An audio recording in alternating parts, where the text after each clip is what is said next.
Dig out that security blanket because we're diving into some of the most haunting things that have made it into the otherwise family-friendly Mario games. The world's favorite plumber has a dark side, and we're about to explore the creepiest secrets that Nintendo wishes we'd forget about. 2004's Paper Mario: The Thousand-Year Door is an RPG that breaks some of Nintendo's golden rules.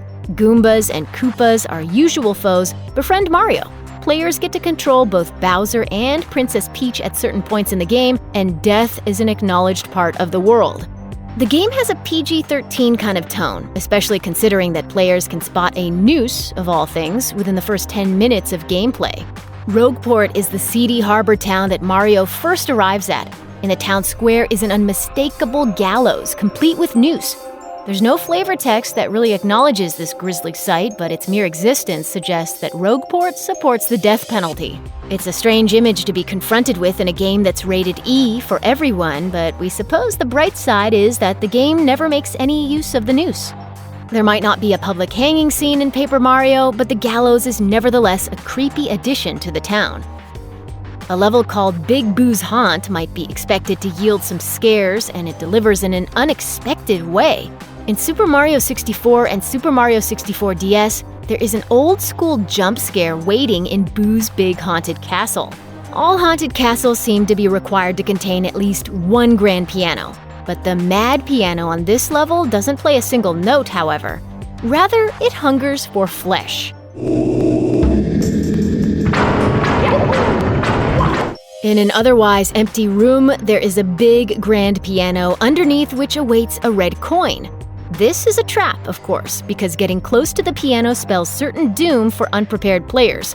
The Mad Piano comes to life, the lid lined with fangs as it opens and closes. This enemy is undefeatable, meaning the only strategy is to run, and run fast.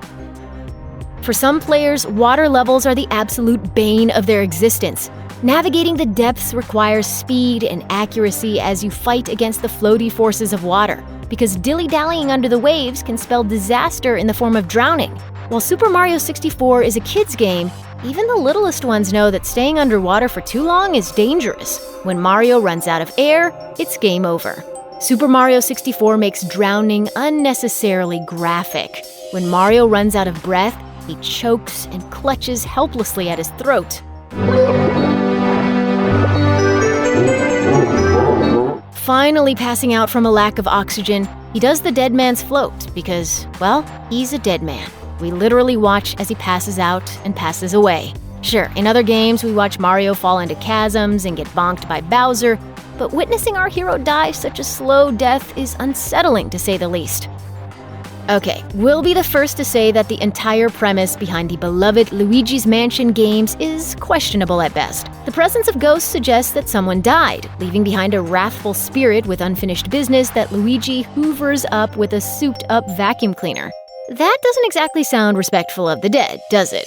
What's worse is that not all of them are the cartoonish Boo-esque sort. Rather, the first few bosses of the original Luigi's Mansion tell a tragic tale. The first ghost is Neville, a father found in his private library. Then there's the vain mother Lydia, who has to be torn away from her mirror. Finally, and most disturbingly, Luigi takes on their infant son, Chauncey. Chauncey's profile says that he was born a ghost, but there are some images in his nursery of a human child, suggesting that he may have lived a very short life. Professor E. Gadd of the Luigi's Mansion series isn't 100% ethically sound as a scientist. He's brilliant, inventing incredible technology that allows for Luigi to navigate the most haunted of houses, but he definitely doesn't have qualms about defying the laws of nature. He never even asked Luigi if it would be okay to clone him and create Gooigi, a doppelganger made out of an experimental amalgam of ghost goo and knockoff Starbucks coffee. According to E. Gadd's own research journals, he originally had just made a human-shaped mold that he poured sentient goo into with the goal of creating a servant or assistant to collect ghosts for his research. This worked, but only momentarily. A snapshot shows that the goo couldn't hold its shape and melted back into a mess, its empty eyes and frowning face something straight out of the Blob. The final product, a green, gooey clone of Luigi, isn't much to look at either thanks to his blank, unseeing eyes. Due to their graphical limitations, 8-bit enemies don't typically boast a whole lot of detail in their designs. But sometimes a simple look is all the more scary. Super Mario Bros. 2 didn't need guts, gore, or ultra-realistic creatures to make for some creepy encounters.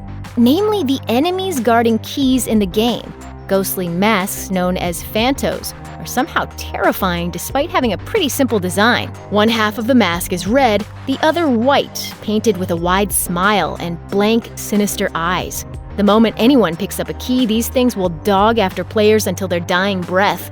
Undefeatable phantos are probably the scariest things in this otherwise fairly chill and trippy game. That's a face you don't want to run into in a dark room. And if you do, get ready to run.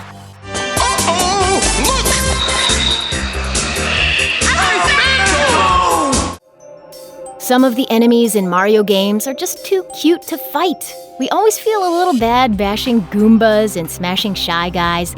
It's not their fault that their big bad boss has the oh-so-devious hobby of kidnapping princesses. Speaking of princesses, Mimi from Super Paper Mario is practically a princess. She's downright adorable with her twin tails and polka dot shirt. She's an enemy too, but fighting her doesn't feel so bad once she reveals her true nature. Players are tipped off that there's something wrong with her right away, as her speech bubble is a jittery, ominous purple as she rants at the player. She then says, "True Mimi, come forth," and suddenly players are in the middle of a Japanese horror movie. Her neck snaps to the side with an audible crunch, eyes becoming wide and black. Her head twists round and round until great spider legs sprout from her now deformed face, knocking her twin tails off as her body hangs from a thread. Okay, here's the million-coin question. Who is the mother to Bowser's kid? Bowser would have us believe that Princess Peach is his mother and that Mario is nothing but the scoundrel who continually steals her away from her Koopa family. That's what he told his son, Bowser Jr., in Super Mario Sunshine, and that's why his young protege kidnapped Peach and impersonated Mario in the game. When he tells this to Peach and Mario, Peach doesn't deny being his mama. Peach just seems confused about the whole situation. Mama, Peach! I'm your mama? Yeah, Papa told me all about it. The mastermind behind Mario, Shigeru Miyamoto, is also confused. He says that he has no idea who Bowser Jr.'s real mother is. Even at the end of Sunshine, when Bowser fesses up that Peach isn't actually his son's mother, he doesn't give any indication as to who is. We don't know what's worse, the fact that Bowser is so in love with Peach that he lied to his own son, or the fact that he seems to have covered up any connection to Bowser Jr.'s real mother, or that Peach seemed almost willing to believe that she had mothered a spiky-shelled Koopaling at some point. Because of course, that means… Don't say it. Mario and Luigi, Bowser's Inside Story is not a Dr. Mario game, so it seems wrong that the two brothers are shrunken down into the big bad Koopa King's guts, possibly causing permanent damage as they fight all the microorganisms working to power Bowser's body. Bowser's Inside Story easily has one of the strangest and perhaps grossest premises of any Mario game. Bowser essentially gets drugged by Fawful with a lucky mushroom and inhales all of Princess Peach's court, Mario and Luigi included. The brothers must navigate through Bowser's body and even manipulate various organs to either help or hinder their sworn enemy. From punching exposed nerves to fighting stomach worms, the story going on inside Bowser is a cartoonishly graphic, anatomically incorrect adventure. We also find out that Bowser isn't in the best of shape, considering that he has a trash pit and a flab zone inside of him. Maybe he should get a real medical professional to check that out instead of two plumbers. Or maybe he should just switch up his diet a bit and start dipping into the Mario universe's surplus of mushrooms. Mushroom Kingdom! It's in the name, come on, man!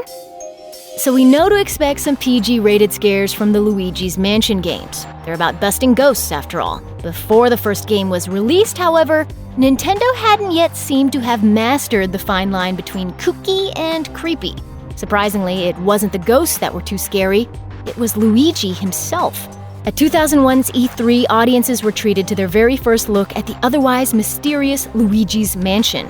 The trailer was dark and ominous. It almost looked as if Luigi had been dropped into a Resident Evil game. Luigi tiptoed through the mansion, shivering and shining his flashlight. This didn't look like a game for the faint of heart, and the final flash of the trailer seemed to prove it. Luigi stood outside of the mansion looking for all the world like a zombie himself. We're pretty glad that Nintendo decided to scrap that and instead embraced a more slapstick tone for the game. There are a lot of strange creatures in the world of Mario, but we'll give the title of most unsettling to the disembodied eyeballs that seem to inhabit the darkest reaches of the world. Venturing into misty, mysterious forests will leave you with the feeling of being watched, because that's all Mr. Eye does. In Mario Party 8, the Eye Brawl minigame has players approach the woods. Suddenly, out of the darkness, players find floating blue eyes. The goal of the game is to make them dizzy, which only summons even larger eyes. Upon defeat, the loser will be surrounded by smaller eyes, which stare at them as they flail in apparent fear and pain. Silent and staring, these things are pretty unsettling. They also look an awful lot like the eyes of a certain mustachioed plumber. Minigame or micro-nightmare? You decide. Boos are a thing, and we're okay with that. The round little ghosts are downright cute. When they're attacking, tongue out and stubby arms flailing, cute. When they're floating away, covering their blushing faces, cute. They might be ghosts in some sense, but their design strips them of any sort of creep factor. The face that appears at the end of World 4-4 in Super Mario Land 3D is not a boo. It's not even a Peepa, which has a more traditional cartoon ghost look. Rather, at the very end of the level, past the victory flagpole, is a dark space in the woods that will slowly become occupied by the vision of a specter. We're talking a thin, almost human figure with a cadaverously white face and wide, staring black eyes. While this sounds like an internet urban legend, you can watch this ghost manifest for yourself. If you dare. Check out one of our newest videos right here. Plus, even more SVG videos about your favorite games are coming soon. Subscribe to our YouTube channel and hit the bell so you don't miss a single one.